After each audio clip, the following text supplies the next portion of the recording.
Welcome to Channel 3 News. I'm your anchor, Charlotte Lee, and today we have a very special guest, a therapist and author of Why Did Daddy Do It? Please welcome Dr. Kish. Thank you. It's great to be here. It's great to have you here. Today we will be discussing parenting and answering the question, are parents always capable of doing their jobs?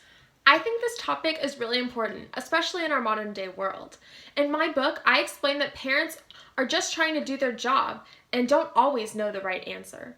So even though they might mess up, they always have their children's best interests in mind.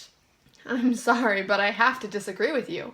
Parents are too often focused on themselves and not their children, so their kids often pay the price. We see this not only in our everyday life, but also in famous literature like Romeo and Juliet or The Bad Seed. I have read both of these works many times, and I have to disagree. In Romeo and Juliet, her parents were just trying to get Juliet a husband that would love and take care of her. They didn't know that she loved someone else because Juliet never told them. Her parents thought she loved Paris, so they're not at fault for the situation. I'm sorry, but that could not be farther from the truth. Lord Capulet was hesitant when he was talking to Paris. He knew his daughter was too young to get married, but because he was only thinking of the benefits Paris would bring him, he gave Paris permission to marry Juliet. Then, when Juliet told her parents she was grateful but could not marry Paris, Lord Capulet was verbally abusive.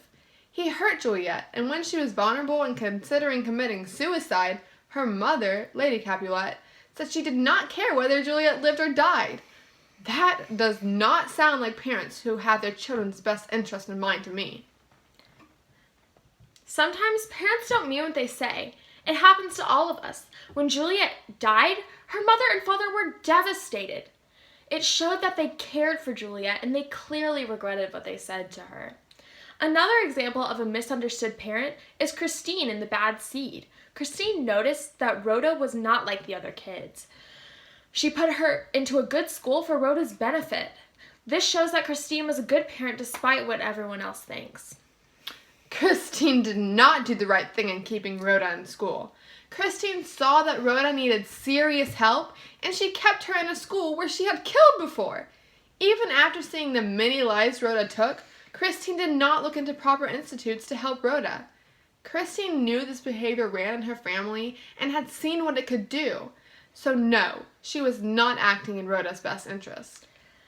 I think that you're forgetting that Christine was alone most of the time. Her husband was always out of town, and she had to deal with Rhoda alone. They were also new to the neighborhood, so they didn't have a great support system while they were caring for Rhoda.